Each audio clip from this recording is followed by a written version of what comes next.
Welcome to Innovation Illuminated, a podcast where guest entrepreneurs and experts in their field of business share their experiences and knowledge learned through their journey in the business world. I am your host, Hunter Pirok, and similar to these guests, I am also an entrepreneur. Today's guest is Collin Vesley. Collin is the owner of Totally Normal Studio. As you can see, I'm dripped out in their merch right now. Collin gave me a little care package at the end of the episode with this sick t-shirt, a hoodie, another shirt, and then this awesome hat that has a deer running, and the head of the deer is actually Totally Normal Studios logo. So Collin owns a screen printing business and embroidery, and they also make their own merchandise like I'm wearing here. Collin and I talk about how he started the business from buying the equipment and what it actually costs to buy embroidery and screen printing gear, also the thread, a lot of the stuff that just is a starting cost for the business. We talk about all those, and we talk about a lot of advice for young entrepreneurs. He walks through how he started the business and moved back home, and he's 25 years old now and still living at home and is able to run the business and is very satisfied with it since he wasn't satisfied, and talks about how going out to bars is only a short fulfillment of happiness. Whereas if you get to do what you want to do and you love what you're doing for work and you're dedicated to it, there is so much more fulfillment out of that and a great future ahead of you. Please subscribe to our YouTube channel and follow us on Spotify. And you can check us out on any platform, YouTube, Spotify, Apple Podcast. And please leave a comment of a guest that you'd like me to interview in your industry or a specific industry. And also a question that you'd like me to ask them. I hope you enjoy this one, and thanks for tuning in to Innovation Illuminated. I can't sit around and watch a bunch of reels to figure out what's trending. Totally. I'm just not about to do that. So yeah, I've tried to do it, and it's a waste of time, I feel like. Yeah. Because you want to do what you want to do. Yeah, exactly. I don't know, I could make something that's POV when you blah blah blah in design, and it's that just doesn't fit my branding or aesthetic that I'm going for with any of my stuff, so it's just not worth it. Yeah, totally. How do you make those the 3D animations and stuff that you do some of your advertising with? Anything 3D is Blender. Okay. So Blender's a 3D rendering program. It's free, which is cool. So anybody can use it. But yeah, I do the raw modeling and base animations in Blender. And then I do some editing in Premiere Pro and add effects and stuff in After Effects. Gotcha. So it's a whole kind of combination of things. Sometimes you have to use Photoshop too for editing textures and stuff. Oh, really? Okay. So yeah, there's quite a bit that goes into it. And I know they look sort of basic, but I'm trying to go for a PS1 style graphics. No, I like that. So I like it. And it works better for me because I'm not a super good modeler.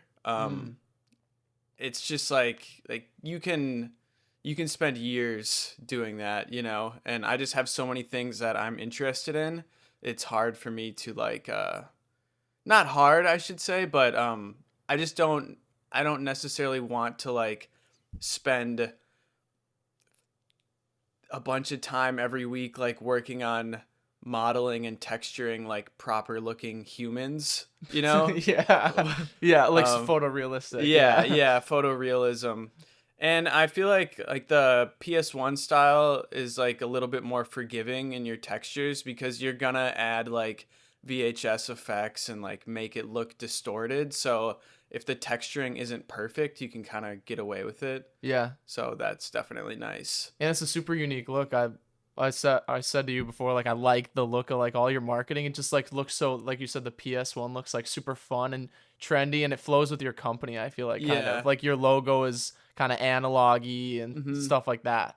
Yeah, and I've always been into stuff like that. I don't know why, but just that retro sci-fi feel. Yeah. And I think growing up playing PS2 games from a super young age, I think that just kind of ingrained that aesthetic in me.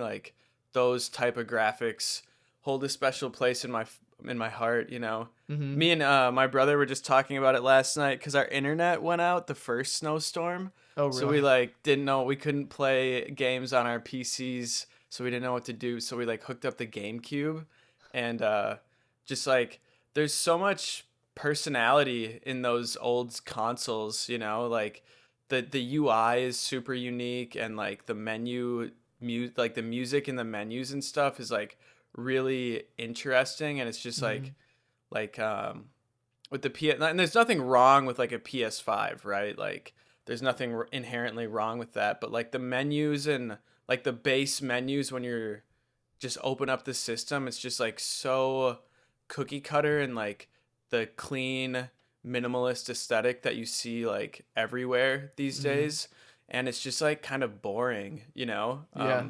There's like yeah, there's just like a lot of personality in the old consoles, and it's really cool. And it's nostalgic, I'm sure, because you grew up playing the games Yeah, too. yeah. So like definitely looking back on it all with like rose tinted glasses or whatever. So Do you get a lot of creativity or like inspiration from the games, those older games? um I don't I would say more I get more inspiration from like books I'm listening to, or just like songs I hear, or um yeah, like just like a line in a book will like set me down like sort of a spiral, and Huh. then I'll be thinking of something and see what I can make into a design out of that. I don't Yeah. know. Like normally I have some kind of like concept or like a look in my head of what I'm going for, and then I just kind of like start and see where it takes me. I used to be like really I used to get really caught up with like, oh, this doesn't look exactly how I thought it would in my head, and like get like mess around with it a bunch trying to get it like perfectly how it looked in my head. And then honestly, it was kind of like even through design school and college and stuff like that, I was always like that. And then so sort of like a perfectionist, you know. And then I'd say over the course of the last year, I really like um just like submitted to the process a little bit, and like kind of let things come out how they were going to come out. Um and not that doesn't mean like I'm trying to make things that are bad necessarily, or like I care about obviously how the thing comes out, but Right. um sometimes when you get too caught up with like what the idea is in your head, you can like lose track of like what's really important with the design or the message you're trying to get across. Mm-hmm. So sometimes it's better to just like let it let it happen, you know. Yeah, I feel that a lot with myself.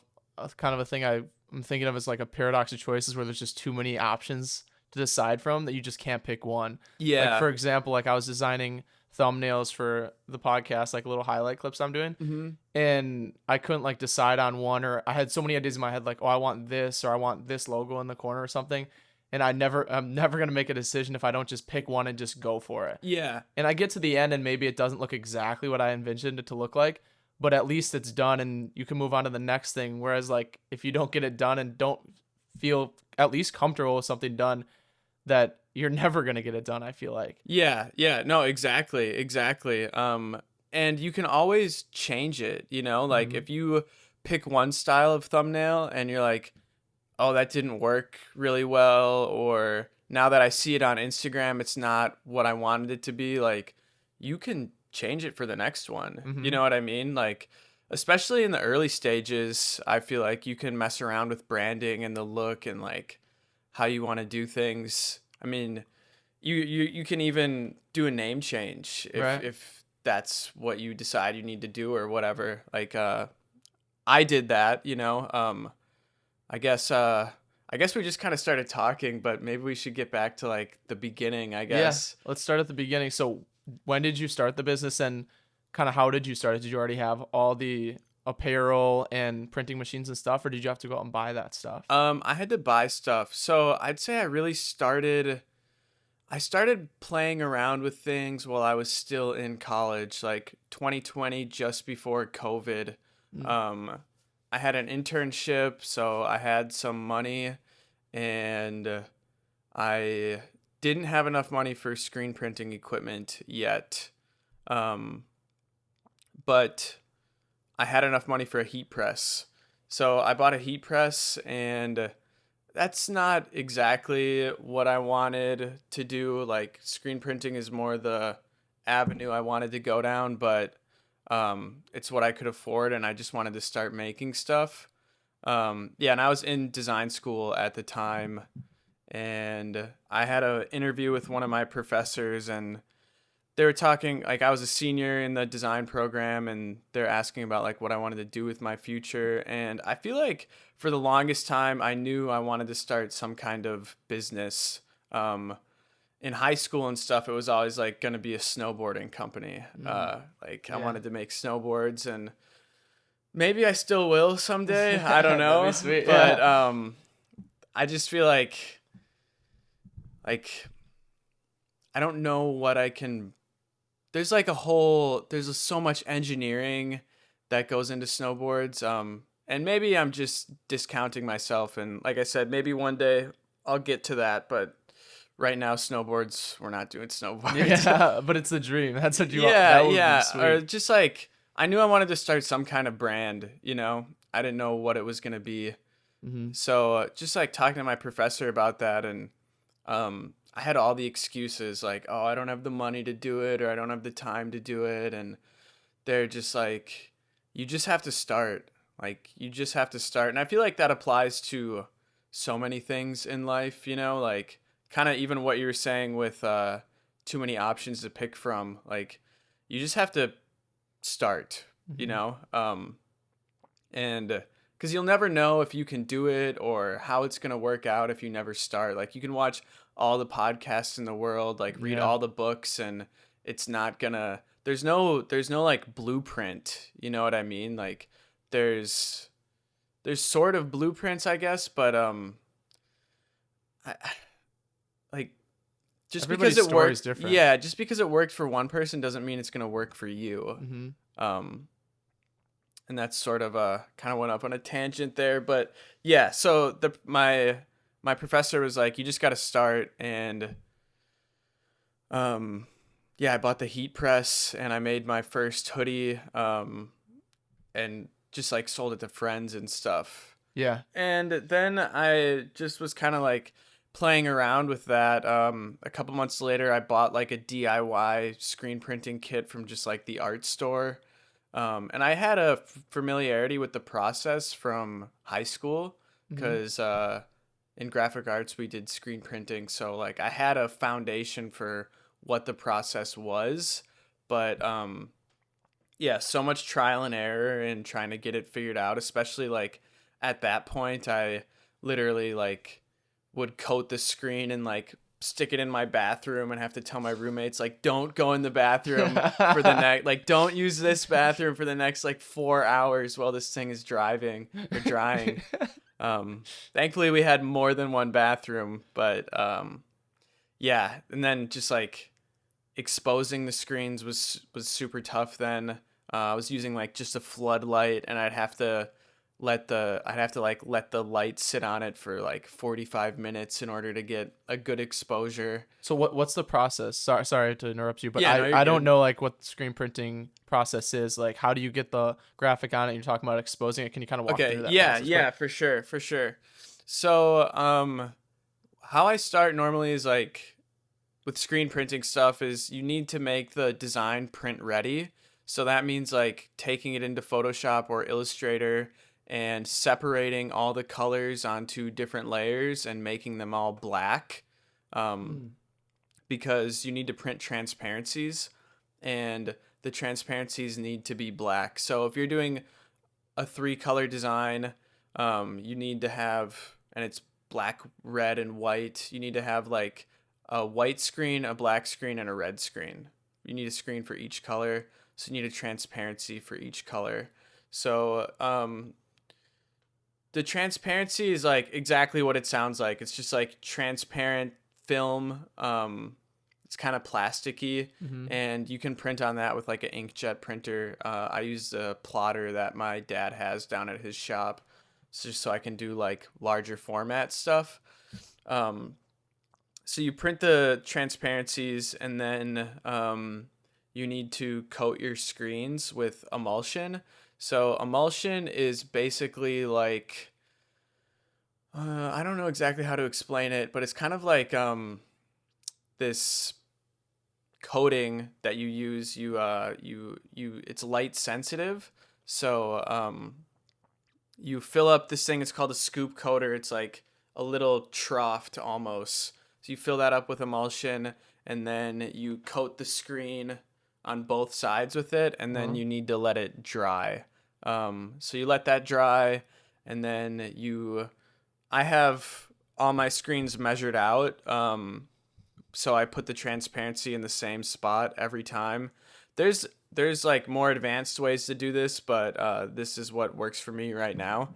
So then you tape the transparency down to the back of the screen, and then you have to expose it. And I have an exposure unit, so it's like it's this machine that you put the screen in, and then you clamp the lid down, and it like vacuum seals it, and then it exposes it to UV light. So what that does is anything that's on the emulsion that isn't covered by like the black you printed on the transparency gets exposed to the light, and that cooks it and it hardens it. So then it's not water soluble at that point. So then everything that was underneath the black stuff on your transparency, aka your design, that doesn't get cooked, and that's water soluble. So then you take that to your spray booth and you wash out the design with a power washer.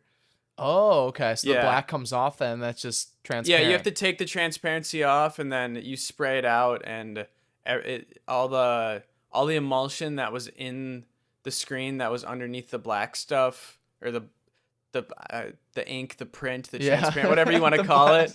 Yeah. That falls out, and that leaves you your like stencil, your design. And so for like that 3-layer logo, like you said, red, white, black, you'd have 3 different transparencies for that logo. Yeah, correct? like for this shirt, like I had a screen for all the black stuff, and I had a screen for all the red stuff. Right. And on the transparencies, they're both black, just because the least amount of light will come through black. So like if you were doing a yellow color and you tried to print on your transparency with yellow, all the light is just gonna flow right through that. So you use black, and then once you get on the press, you're not constrained. Like it's just a blank screen. You can put whatever ink you want on it.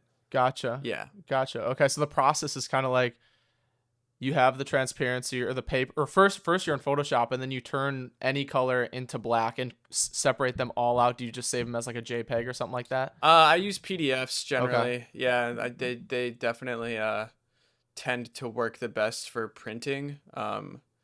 JPEGs would probably work, but you have like a lot of artifacting and like weird things that can happen with JPEGs, like little pixelation and stuff, and like PDFs will hold those like hard edges. Okay. Yeah.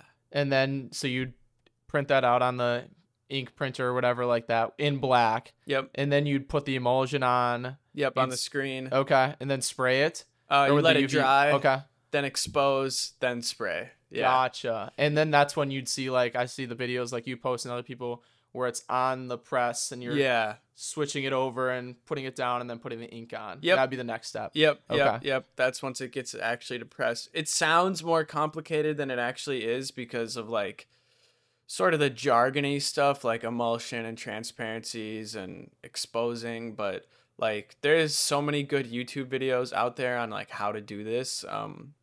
It's really easy to learn. Okay. Yeah. And then once you're done with the prints, can you reuse the transparency or screen? Yeah. Okay. Yep. So you can the ink doesn't dry. So you can like leave, like I have screens on my press right now from that, like I could go back and run a print through it today, and it would be fine. I would have to put like more ink on it because I generally take all the ink off, but the ink doesn't dry. It's like oil based. Huh. And there is water based ink too, but I prefer like plastisol ink, the oil based stuff. It just works better. Gotcha. Like water based stuff, your screens, from my experience with it, the screens always get clogged up, and I'm constantly like trying to wash out parts of the design that aren't printing properly. So I don't know, maybe I'm just doing it wrong, but Yeah. yeah, oil-based inks tend to just get the job done every time. Gotcha. For the listener, I know a little bit, and you're an expert in it. A heat press would be like you'd cut out vinyl and then press it on, correct? Yeah, you can do vinyl, or there's like or it's like transfer paper it's called, and you can like Okay. print directly onto that with like a normal printer, and then yeah, heat press it down. And then the screen print would be that whole process we just explained. Like Yep. this, you did this logo for me too, or this Yep, sweatshirt. that's embroidery. Or No, was this that was one's screen printed. printed? Oh, Yeah. nice. Okay. And then embroidery would be another thing. And what would Yep. be on your hat then? That's just stitched down. What would that like Yeah. label be called? This is a woven label. Okay. I guess I should maybe show the camera. Yeah, Yeah. that's a woven label. I ordered those. I didn't make those myself, and then Okay. I just stitch them on. Gotcha. Yeah, I don't know what goes into making woven labels, but I assume it's a lot of machinery that I don't have. Yeah. Right. But those are kind of the options, because when I started a business, I didn't know what the options were, like screen print, heat press, embroidery. I didn't know all the different options, and even woven labels. I put some of them on like those ponchos that I had for Surf Lake Yeah. Country, just like a nice little woven label. I didn't know the names of any of that stuff and had to like look into it. So that's a good resource for entrepreneurs and business owners to know all that information, because everybody's going to get merch eventually. Yeah, that's true. Yeah, it is weird. I think I looked up like custom tags at first, and then I found like woven labels. Yeah. Yeah. Yeah, there's so much terminology. I feel like that's kind of the case with any business too. It's like there's like little like little hurdles or whatever that you have to get over, and like a lot of that is like terminology sometimes. I have that problem with embroidery because I feel like with screen printing, people are very, I don't know if it's just like the type of person that gets into screen printing or what, but people are way more like giving with information when it comes to screen printing. And I think that's because like I don't have any facts for this or anything. This is just like my theory, I guess you'd call it. But it's really easy to get into screen printing, and it's really easy to like be a hobbyist when it comes to screen printing, because you can go to any art store and like buy a screen and buy emulsion and like just start doing it for super cheap. Embroidery, like everything about embroidery is expensive. Like the machines are expensive. To get good thread, it's expensive. Like to get the right stuff, it's always expensive. Like the digitizing software was expensive. So people, from my experience at least, like people are less giving with that information. Like there's more paywalls involved with like they want you to buy their class or like buy their embroidery book or whatever. And yeah, so it's like really hard to figure out the terminology. There's an embroidery shop in Waukesha called So Much More, and like I go down, that's where I got my big embroidery machine, and that's where I get all my thread and stuff like that. And I go try and ask them questions, and like it depends on who's there, you know, like if the lady who doesn't know how to digitize is in there, like she can't answer my digitizing questions, you know? Yeah. And like you can go on YouTube, but it's like that terminology thing. Like I don't know when something's going wrong with embroidery. Like I should have brought one of the hoodies that I just did. I was having so much trouble with that design. Like the fill stitching wasn't lining up with the underlay edge, and before, like I didn't even know what any of that was called, you know? So I'm like you don't even know where to start looking up the issue, where to start troubleshooting if you don't have the words for what the problem is, you know? So that can be tricky. And it just ended up like, thankfully one day when I went down there was somebody there who knew how to digitize, and they told me like to check my underlay distance and my push and pull compensation. So that like gave me a foundation to like start watching some tutorials and stuff and like start figuring it out. And I ended up figuring it out, but yeah, embroidery can be tricky for sure. I had a similar instance when I was getting the Easy Fade injection molded, and I 3D printed it, and 3D printers are for the most part self-explanatory. Like you can design it, 3D print it. If it turns out, it does. Turns out, if it doesn't, it doesn't. Yeah. And you can do like fill and stuff. But injection molding is a whole different game because they're shooting or two pieces of metal. The tool is coming together, and then they shoot the plastic Yep. in, and then they pull them apart.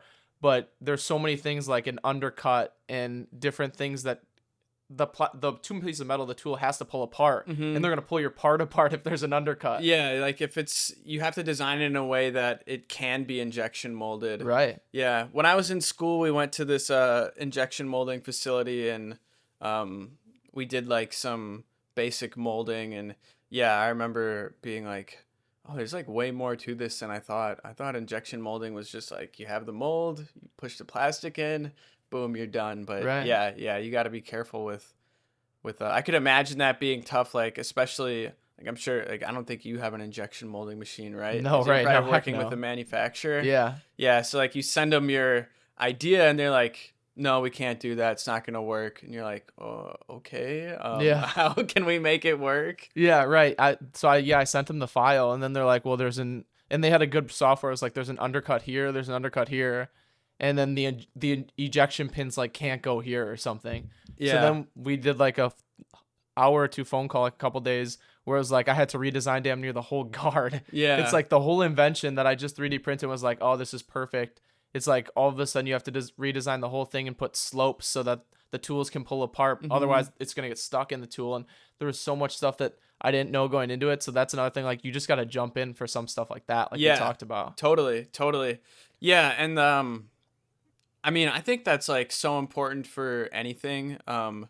Like I feel like a lot of people have ideas or they have dreams or aspirations and they're like almost waiting for somebody to give them permission to start, and like you just have to give yourself permission. Like if you need permission, if that's something you feel like you need, which you don't, like Mhm. you don't need permission to start a business, you don't need permission to go out and do something. Like you can just do it.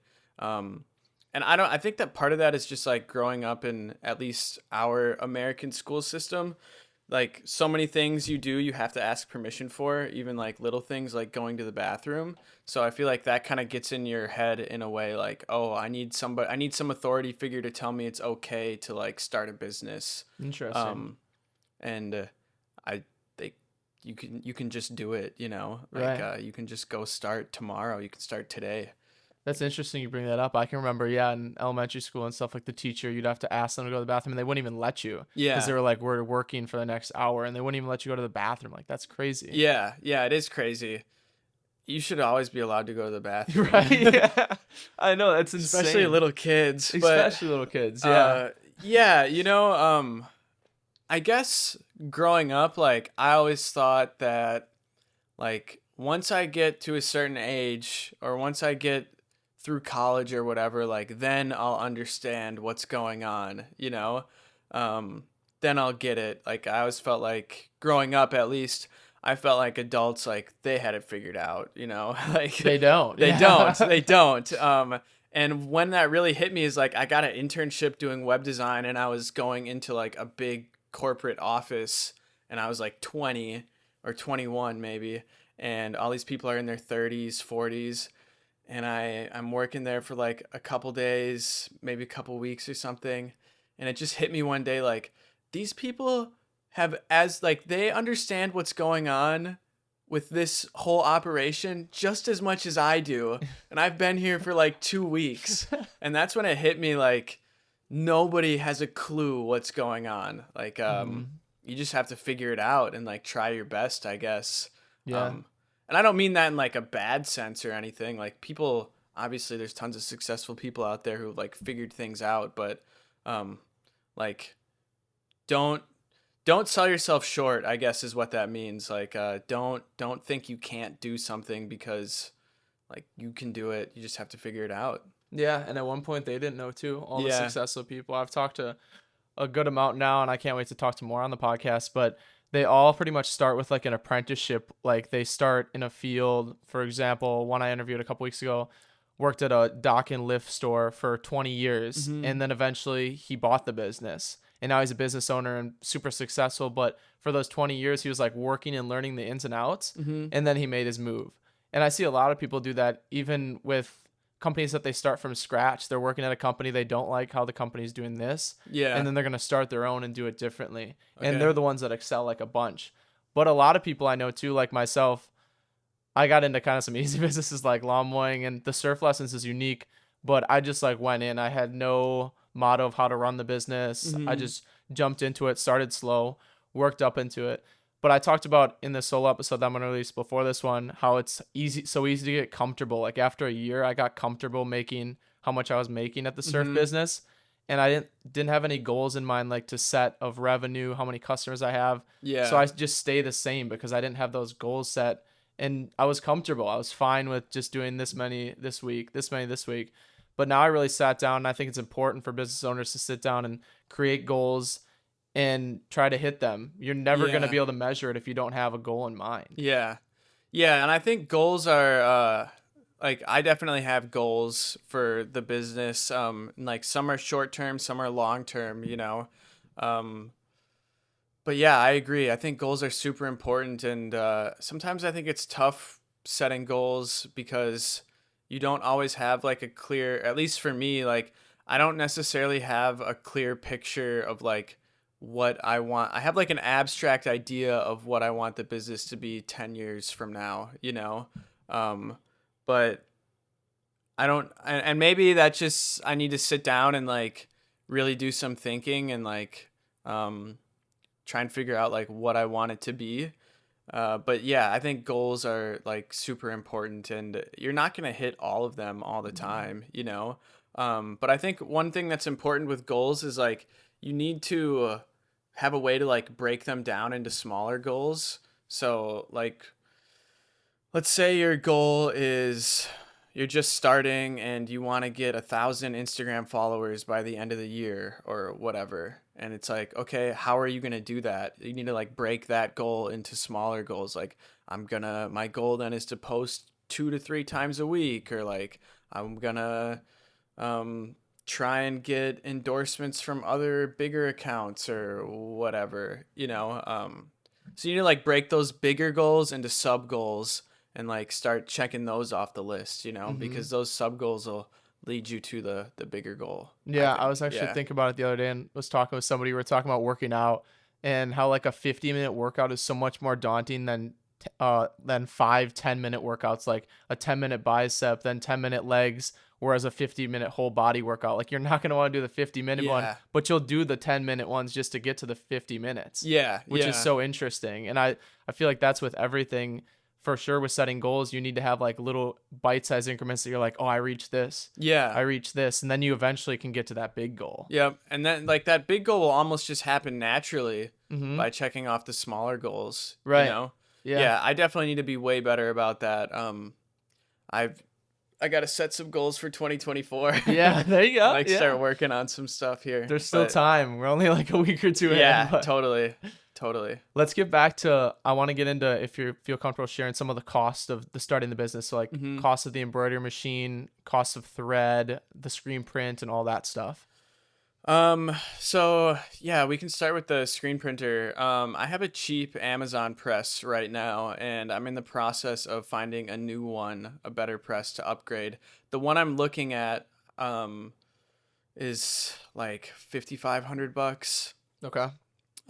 But it's got all the bells and whistles that I want. My problem with my press right now is it's just like not I can't get the level of precision out of it that I want, you know. So the one I'm looking at has like side clamps, and you can make minute adjustments for registering the prints. There's another term right there. If somebody's talking about like, oh, it's not registering, that's just lining up. Registration is how your colors are lining up. Um, and I can make stuff work, you know, like I can get the job done, but it's not ideal. So yeah, $5,500 for a nice press. Embroidery machine, that one's expensive. You can start. So I started with a embroidery sewing machine combo, and I think I paid like $300 for that. 350 between $300 and $350. And you can do small embroideries. And if you have to do a color change, you have to like manually change out the color, and that introduces potential errors into what you're embroidering. The big 6 needle machine that I have, that was like 10 grand. Ooh, okay. Yeah, so that's a hefty one. And that's what I mean with like people are less inclined to give out like free information for embroidery when they've spent $10,000 on a machine. Mm-hmm. So that one's expensive. Well worth it, super worth it. And it'll last me a long time, so Right. it's definitely worth it. Thread depends on what you're buying. I use Isocord. Kind of tends to work the best for me. The smaller 500-yard spools cost like $7 to $10. And then the larger like 10,000 yard. It's either 1,000 or 10,000 yards. Those are like 14. So there's a little bit of like a bulk discount there almost. And then for screen printing, yeah, that stuff's not so bad. You can get ink. You can get like quarts of ink for, or like that's like, what is that? Like 32 ounces, whatever 32 ounces is. You can get that for almost like $1 an ounce. No way. Yeah. Okay. Yeah. So it's like $32 for 32 ounces. Emulsion is similar in pricing. And then if you're going to be reclaiming your screens, which means cleaning them and then reusing them from like taking the emulsion and the design and all the ink off of it and reusing it, there's some chemicals involved with that are also similar in pricing for like a half gallon, so a little cheaper, I guess. But yeah, what I've learned throughout my journey of starting this apparel company, screen printing shop, whatever you want to call it, is whenever because like big purchases are always daunting, especially when you're really small and you don't have a whole lot of capital. Those big purchases can be daunting, but every time I've like ballsed up and just bought the better thing, everything is easier and better and like less of a headache, you know? So yeah, I would, it's like, you're investing in, you're like investing in your business, you know? Like, for like the lawn mowing business, like you could do it all on like a Craftsman tractor, right? But it would take you forever and it would suck. But like if you buy a zero turn, things are going to turn out better and it's going to be faster, better, easier, you know? So I'd say like as soon as you can or feel comfortable with investing in the better equipment, you should. Yeah, I noticed, or I experienced that when I started the podcast. When I was just first experiencing, I bought like USB mics that were like $70 and they looked sick. I thought they'd work perfect. Like the reviews were great. And then it was a headache, like 3 days of trying to figure out how I can use two at once. I didn't have two ports on my Mac because like they have the stupid dongles and stuff. Yeah. And when you'd plug in two, it was only recognizing one. So I was trying to like plug one into my phone and it was just a mess. And then I was just like, all right, I'm going to return these and get like what the pros are using because it's just going to make it so much easier. And it has. Now it just plug works. And play. Yeah. Everything works perfect. It sounds great and there's no problems like I had to deal with 3 days of wasting my time not doing jack. When you could have just bought the right stuff right away and saved you. Yeah. But you know, sometimes you have to do stuff like that to learn, you know? I think that starting a business, and I'm no pro businessman, like I'm still so small and like trying to get things figured out and like,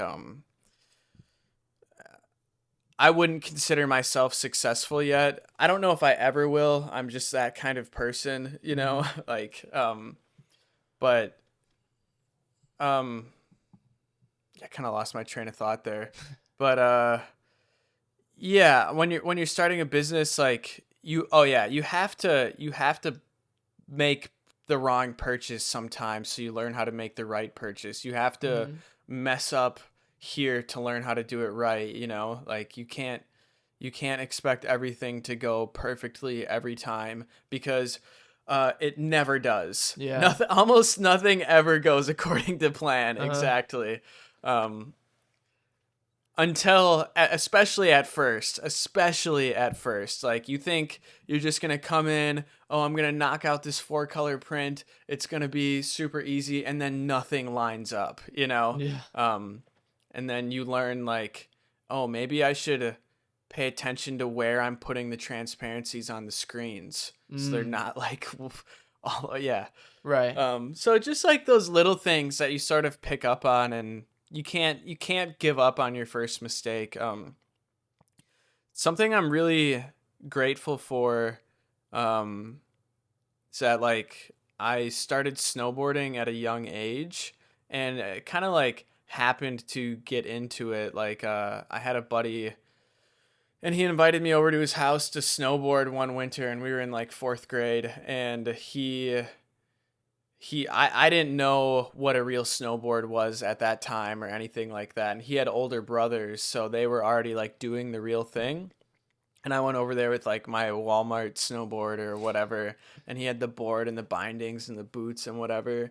And I remember going home that day and saying to my parents, like, I was 9, so I still believed in Santa, so don't roast me for that. But I went home and I told my mom, like, I don't know what you have to do to get into contact with Santa, but I need a snowboard, because this was like a couple weeks. It was after I had already sent off my Christmas list and all that. So yeah, it just like blew my mind. Like, I didn't know what a real snowboard was, and then I got one and started doing it. And I think like snowboarding taught me how to like fail and not give up when things don't go right, because I got really into like the park side of things and doing tricks and stuff like that. And you fail so much, like you constantly fail and just like eat shit and get hurt, and like you have to stand up and like try it again or you'll never learn. And I think that kind of instilled that in me for like starting the business. Like obviously there's times where like you feel bad, you're really stoked about, say for me, like a drop or something that I'm doing, like some design I thought was really good, and it just kind of flops. And you can't like you have to, instead of getting all upset and like, oh, I'm gonna go get like a job instead of like trying to start this Yeah. business, you have to like look at it, you have to like take a step back and like look at it more objectively, and like what went wrong here. Was the design just not good? Sometimes that's the case. Was the marketing bad? Did I not take good enough photos? Did I not post enough about it? There's all kinds of factors that can go into it. So yeah, just don't, you can't just give up, like Yeah. you have to use every failure as like a learning opportunity. Yeah. And here's the thing. I feel like it's never going to be right. Like the design's never going to be right. The marketing's never going to be right, but you Yeah. got to go with it. Yeah, exactly. And that's kind of like what I was saying earlier with like, I used to be super like a huge perfectionist, and I still am to a degree, but I'm much better than I was. So yeah, you can't get too caught up in like making the perfect thing, because then you'll never make anything. Yeah. You kind of just have to keep moving forward. Something they would say to us in design school was like, no design is ever finished. Like you just have to choose an endpoint for it, and you can always come back to it and revisit it and iterate on it some more and make changes and make something new. But yeah, you just have to pick an endpoint, because you can change the font a million times, you can change the hierarchy or the layout of the design a million times, and like you get to the point where you're like, you've done so many different versions that you can't even remember what version looked the best anymore, Yeah. and then you just like have nothing. Right. Can you walk through kind of your creative process of like, say, designing a t-shirt or a logo or something like your shirt right now? What was like the process of creating that? So this one, well, this was, I had done a different design based, like last year. I called it the algorithm t-shirt, and that one was like, sometimes when I do things, there's like meaning behind it, and sometimes it's just fun. I think it looks cool or whatever. Um, so this one, for an example, it had some more meaning behind it. So I had this concept. I have like um had a concept in my head, I guess, of like the idea sort of like scrolling through these social media apps, and like sometimes I feel like it almost like makes me feel crazy like scrolling, and because it's just like new thing, new thing, new thing, new thing, new thing, and it like sends your mind into like this whirlwind. I feel, or at least for me, like, and I like can't think anymore, and I just have to like put it all away for a while. Yeah. Um, so yeah, that was kind of the idea behind this one. So it was the algorithm too, and then some things, if I'm doing like a heavy metal logo or like some kind of death metal style logo type, whatever you want to call it, um, that usually I start with sketching and like try and figure out what shape I want the letters to end up being in, and then so I'll like kind of sketch stuff out, and then I'll draw in Procreate on my iPad, and like because it's easier to like go back and redraw lines or whatever. When you're Mm-hmm. doing everything on paper, if you mess up a line, you have to like erase, and then like it's just a little bit easier to do it digitally. Mm-hmm. So I'll do that way, and then take it into Illustrator or Photoshop and add whatever effects or colors or whatever I'm gonna do with it. Um, for other things like this one, I went straight to Illustrator and just like started messing around with like the layout and the composition, and then yeah, I just kind of like a little bit more free flowing. Like I knew I wanted to capture some kind of sense of like the jumbled mess that scrolling can become.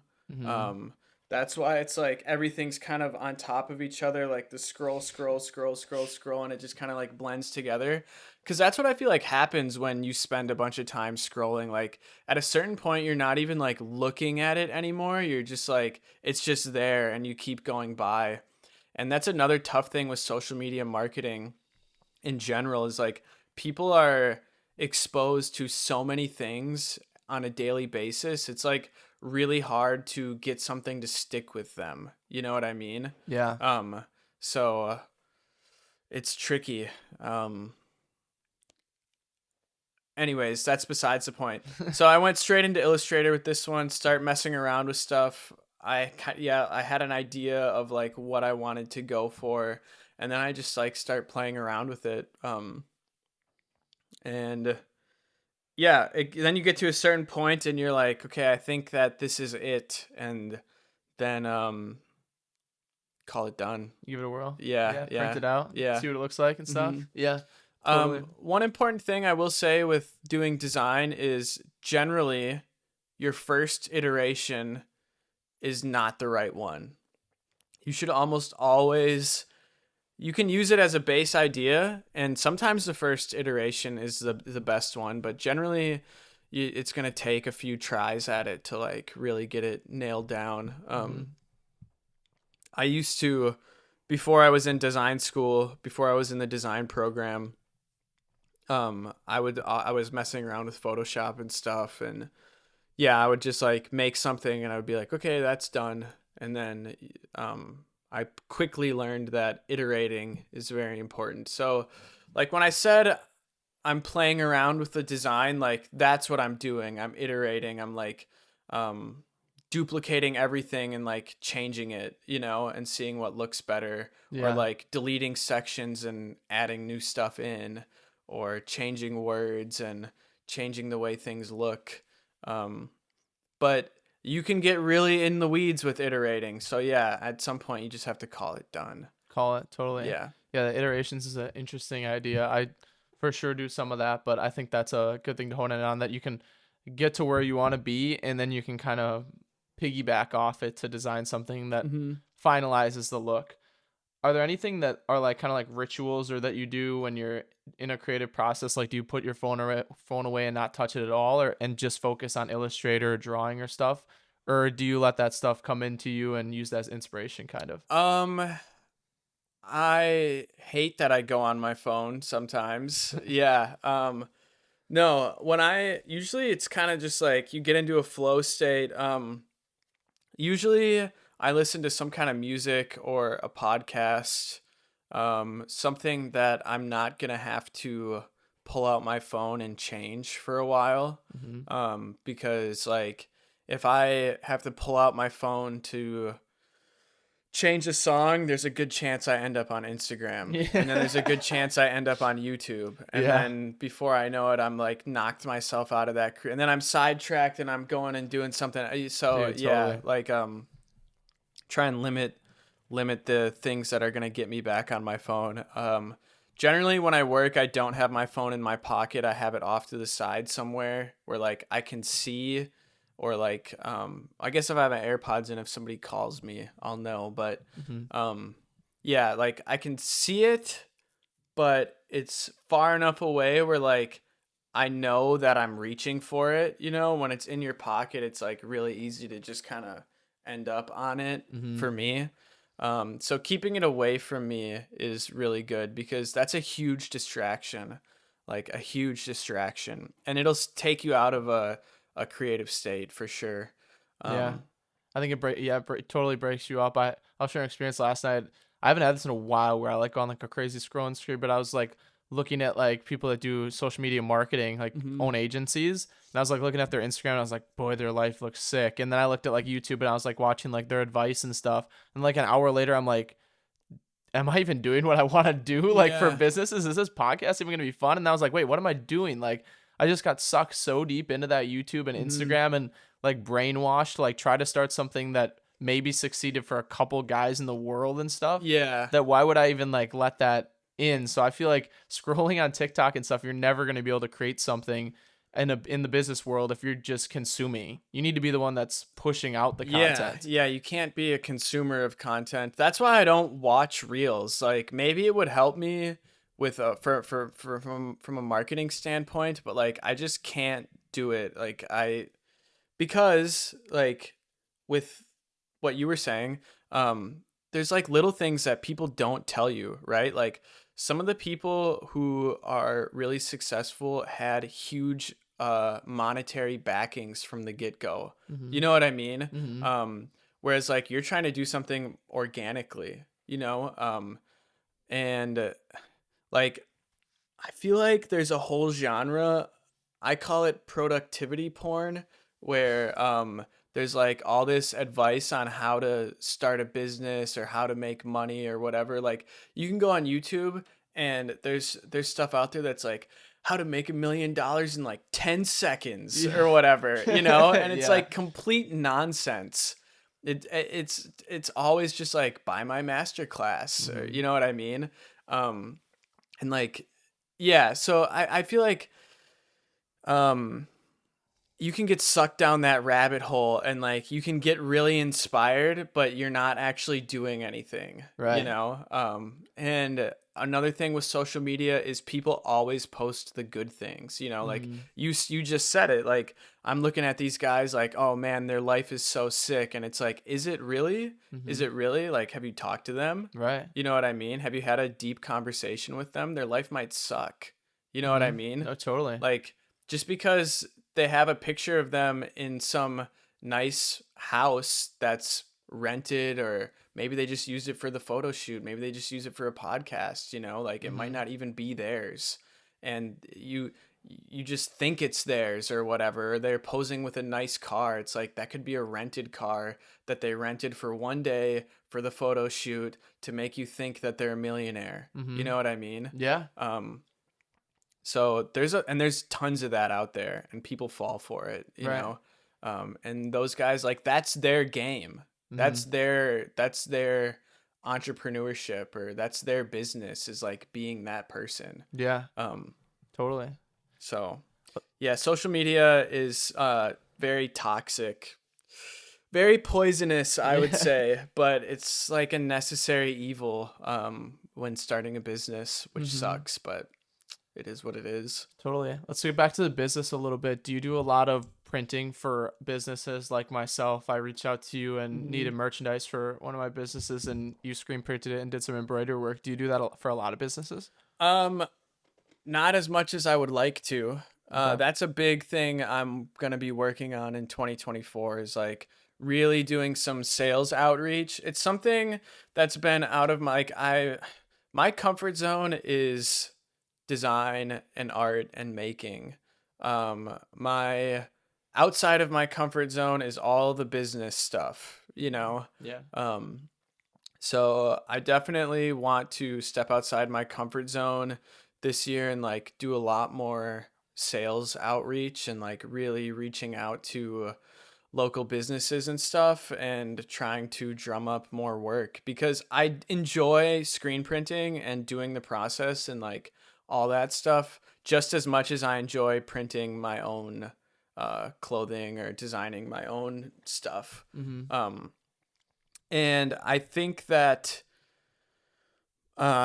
it's going to be really important for the business. Like, I guess what I envision is like some kind of hybrid clothing brand, screen printing, embroidery shop. Like that's what I want it to be. Whether it ends up being like that, I don't. It's hard to say, Mm-hmm. but that's I guess like the sort of abstract idea. So yeah, I definitely want to do more outreach and do more work for other businesses. So if you're listening to this and you need merch, you can hit me up. Hit him up. Have you ever Yeah. had somebody reach out to you from like out of state and you've done merch and shipped it out to them or no? Oh yeah. Oh Really? yeah. I did work for somebody in Colorado. I've obviously done work for people in Utah because that's where I went to school and I lived there for 5 years. Mm-hmm. Um, and I've done work for like a couple random people that have like just kind of or that through Instagram, you know. Mm-hmm. But more so it's like word of mouth and like people who somehow know me, you know. Yeah, Yeah. totally. Gotcha. And how do you plan on reaching out to like businesses or I know you haven't set the goals yet, but what's like the plan for trying to get more businesses involved to do their merchandise? Um I don't know. I think cold sales probably is going to be the way to go. I was listening to your interview with Tyler and like it seems like he really drummed up a lot. I mean, he obviously had that like he had some clients that he already kind of knew from Weedman, but like yeah, the cold sales approach like I think you miss a lot, but it can work out too. So I think Mm-hmm. that like and one of my friends I don't know if you know him or not. Maybe I shouldn't say his name. Anyways, we went to high school with him and he does motion graphics and he works for like a pretty cool agency now and he was like always kind of doing freelance stuff, but I was talking to him about it one time and he's like, "Dude, I made a spreadsheet of like 500 businesses that I would want to work for that I could find contact information for and I emailed all of them." And he's like, You so never I know. just like that kind of approach I think is what I'm going to have to do. And then just like also, like having business cards made and like going into local businesses and like, hey, Bobby, here's my card. Like these are my services. Mm-hmm. Then at least they have a face behind it. And yeah, so definitely just like that sales approach. I mean, some of my friends are salesmen and like that's their whole job, is like Right. going out and trying to drum up business for the people they work for. Unfortunately, I don't have like a massive budget to hire a bunch of people to do that, so Yeah. I'm going to do it myself for now. Mm-hmm. But yeah, as soon as I can hire a salesman, I think I will. Okay, yeah. But that's how an entrepreneur has to be is they have to take on all the responsibilities at first. Yeah, yeah. Marketing, you're doing the work for the business, you're doing a little bit of sales. You got to Yep. be a jack of all trades to start. And I feel like that's how most successful entrepreneurs grow to a big business is that they're humble and that they do any of those tasks even when Yeah. they're at the top. Yeah. They'd Yeah. come down and still do door-to-door sales if they really had to or to Hmm. help out or to teach somebody what they've learned through all their experiences, Yeah. which is cool. Yeah, and I think that's important. Just like also not to like lose that edge. Like you don't want to get soft and comfortable and like not go do the hard work sometimes. Mm-hmm. Right. But yeah, you know, like the business side of things is not necessarily my strong suit, but I'm definitely getting better about it. Like even like those little things like keeping track of expenses or whatever, like the first for like from 2022 to 2023 when I really started totally normal, I would say, like that's when I started taking it more seriously. Um I was just like, I think I'm making money. You know, like Yeah. I think I'm making money. like there's money in my account, I can buy stuff, you know, like Yeah. but yeah, it wasn't until like relatively recently that I really like did a detailed breakdown of everything and it's like, oh yeah, I actually am turning a profit, but Yeah. yeah, like I said, like that's not my strong suit, you know. So I definitely struggle with that a little bit, but yeah, trying to get better about it. Uh-huh. Totally. I want to touch on me and Tyler, you already listened to Tyler's, that we kind of started and lived at home through the process of starting a business. Hmm. How has that helped or affected your business since you're working out of your parents' house right now? I think it's been super helpful. When I started and I was living in Salt Lake, and it wasn't even really a business at that point. It was still just like a hobby, but I knew I wanted to make it into something legit. And there was just too many distractions. Like it was too easy to go out and party or go out and like hang out with friends. And not that having a social life is bad or anything, but like at a certain point you have to like make sacrifices, you know, and like maybe you have to sacrifice like some your social life in order to get things going. And also like I don't know. I don't want this to sound bad or mean or anything, but like at a certain age, like what are you trying to have a social life for still anyway? You Mm-hmm. know, like what's more important? Like having bar friends that you go and get drunk with every weekend or like setting yourself up for an awesome future, you know, Mm-hmm. and like a fulfilling life. Because like, I don't know, I went to college, I partied, like I did the bar thing, I did the party thing, and like that's not fulfilling. You know what I mean? Yeah. Like that's not fulfilling on a spiritual level. It's like fulfilling on like a surface level, you know, like it's fun, you Mm-hmm. know, but making something is even more fun. And I feel like once you realize that and you like can make that flip in your head about like dude, people waste so much time and money partying. And I'm not saying like I said, like you should have some kind of social life, but also if you want to have a good work-life balance, like don't be an entrepreneur. Yeah. Like Right. go get a 9 to 5 Mm-hmm. somewhere. Um because like especially if you want to do something creative in the sense of like art or design, because I'd say all entrepreneurship is creative. um but yeah, like you have to be willing to make sacrifices and like really go all in, and that's why I moved back to Wisconsin from Utah and back in with my parents, because I'd lived on my own for 5 years, Mm. you know.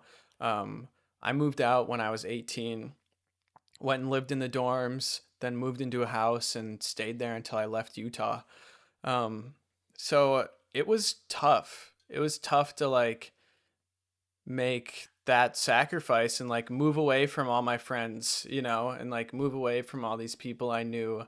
And not that I don't have friends here, I do, but like it's different, you know. It's different. These are like the people in Utah were like people I became adults with, you know. Yeah. Um So yeah, that was tough, but it was so worth it because if I was still living in Utah, like I'd need a full-time job to like pay rent and like a full-time job outside of the full-time job of trying to start your business, you know, Right. um, to be able to like pay all my rent and food and car insurance and medical stuff or whatever. I don't Mm-hmm. know.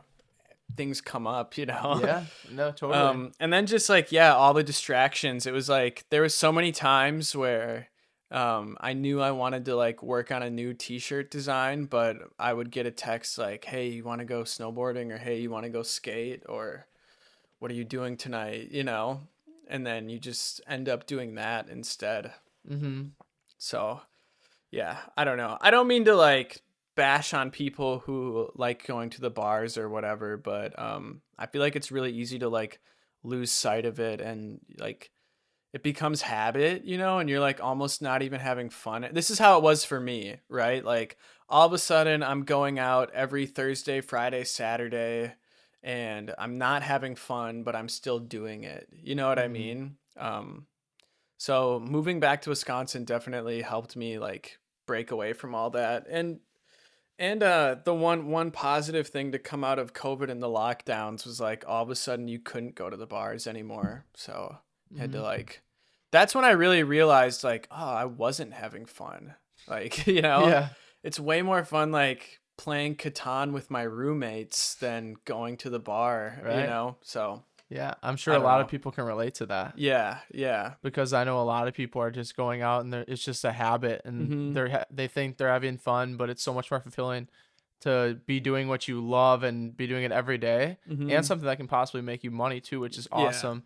And I've talked to in previous episodes about surrounding yourself with like people that are going to help you to get to that scale, Mm-hmm. whether that's like your friend group, some mentors or something.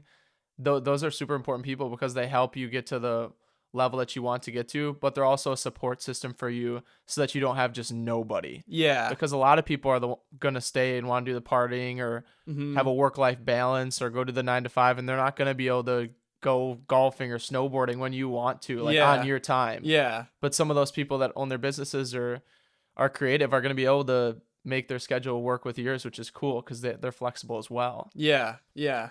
No, the work-life balance thing is tough. Like, on the one hand, as an entrepreneur, you have the freedom to like, okay, I'm gonna drive up to Granite today and like take the day off. But also, like, then that means maybe you have to go harder next week, or like maybe you had to go harder earlier in the week and like do some 12, 14-hour days or whatever to get everything done so that you Mhm. could go do that. Yeah.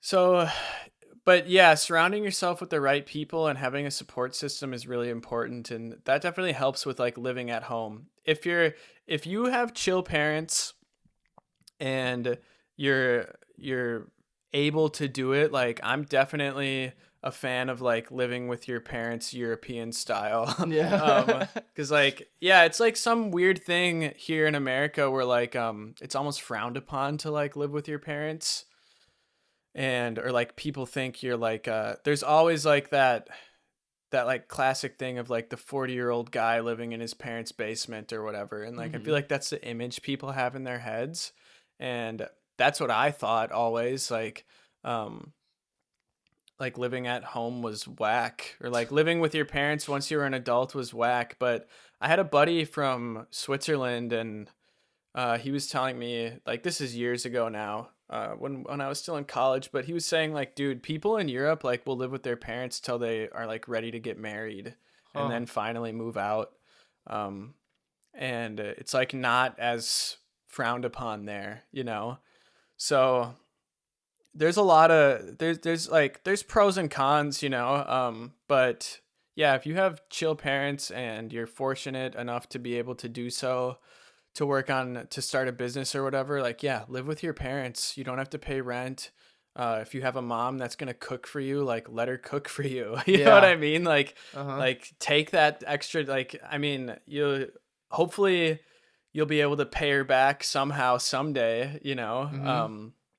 But yeah, live at home. Like it's definitely worth it. There's Totally. so many little things I don't have to worry about, so I can just focus on trying to build my business. Mhm. I think living at home is like great, especially when you're young and trying to start a business, because you don't like I'm not married, I don't have any kids. You know what I mean? So like I'm 25, like I've got nothing but time to like work on this. Mhm. Whereas like, and that's like the tough thing about starting a business when you're young, is like you don't necessarily have some of this life experience, but also like if I waited until I was 35 and was married and had kids, it like makes it way harder to try and like quit a full-time job to like Mhm. start a business or Right. whatever.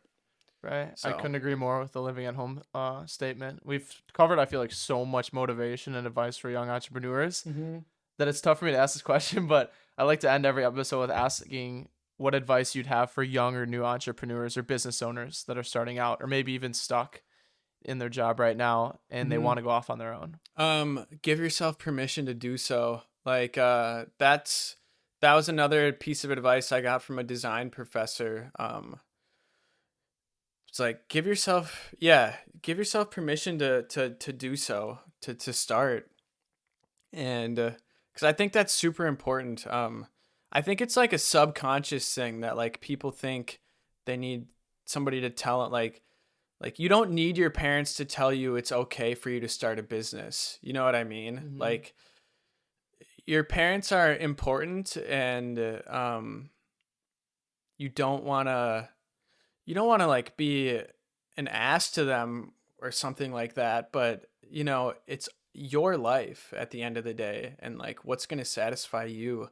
Do you want to work a job for your whole life for somebody else? If you have that ambition, that fire inside you to start to like want to do something, you just need to start, you know? And you can't figure out what you need to know until you start. So you just have to, like, I think that's the most important thing is like just give yourself permission to start. Give yourself permission to be creative. My one piece of advice for people who want to be creative or my second would be like, creativity is a muscle, you know, like people are definitely, you can be born with like, you can be born with it, I guess, but like it's really just like a muscle, and it's like something you can learn, you know, like you can learn to think outside of the box, and like you can focus on thinking outside of the box, and like yeah, you can learn how to be creative. I feel like I've had a lot of people in my life say to me like, "Oh, I wish I was creative as you." And it's like you could be, you know, like you just aren't trying to be. So, Mm-hmm. and creativity manifests in all kinds of ways. Like your businesses are creative, you know what I mean? They're just not creative in necessarily like an art or design sense, but like you're creating something which is a creative act. You know what I mean? Mm-hmm. So Yeah, creativity can manifest in all kinds of ways. It's a muscle that you can learn, and you can train yourself to be creative. And yeah, give yourself permission to start. I think that's super important. for sure. Awesome. Thanks, Con. Thank you. Yeah, Dude, we'll this see you was guys next great. time. Yeah, that was super And fun. just one final thing. Yeah. I brought some stuff for you. Oh, let's go. I don't know if anybody's brought you a gift yet. No, nobody has yet. So I brought you some gear. Oh, no way. Some totally dude. normal stuff. Let's go. Is this a deer? Yeah, that's a deer That's hat. sick. All right, all right. The logo tee, Ooh. the front and back. Yep. Yeah, I like that a lot. I brought size large. If you need a Okay. different size, we can always switch it out. So this is a woven label on this arm Yep, then too, on the yep, sleeve? Yep. So how do you stitch that on? Just with my sewing machine. Okay. Yeah. I like this one too. Yeah, the Milwaukee Tools ripoff. The Milwaukee Yeah. Tools, yeah. That's sick, dude. And then just one of the low-key hoodies. Ooh. So It's nice and heavy too. yeah. All Nice this and stuff, heavy. all my blanks are all USA made, with cotton from the USA, so no sweatshops. Yeah. It's all really nice stuff. So Heck that's yeah. important to me. Just as an aside, I don't know if we're still recording or not, but No, yeah, we are. yeah, I'm like anytime I can get stuff that's made in the USA, like dude, it's what's crazy is like it's in certain crowds it's like controversial to say this, but like support USA businesses. You know what I mean? Like Mhm. support your fellow Americans, buy American products. Um Dude, so much shit that comes from China is just junk. Like people make nice stuff here, you know, Mhm. and all it takes is a little research to find out like American-made companies. Yeah, It's worth it. totally. So What a sick gift, dude. Thanks so much. Dude, I'm no so problem. hyped. I'm so No hyped. This problem. stuff's so sick. Hell yeah. And if you're just listening on audio, you should check out the video for that part because these are sick. And you can get them on totallynormalshop.com. Yeah, totallynormalstudios.com. Or there's a link in my Instagram, totallynormal.studio. Yeah. So. Perfect. We'll link all that in the description along with my stuff. Cool. And I was thinking also if you could provide links to like all the stuff that you started out with, like at the Amazon, maybe for like the screen printing or embroidery machine. Yeah. Just for maybe somebody that's starting like a company, I could just put that in the comments for them. For sure. Awesome. We'll wrap it up. Thanks, man. Cool. Thank you. That was awesome.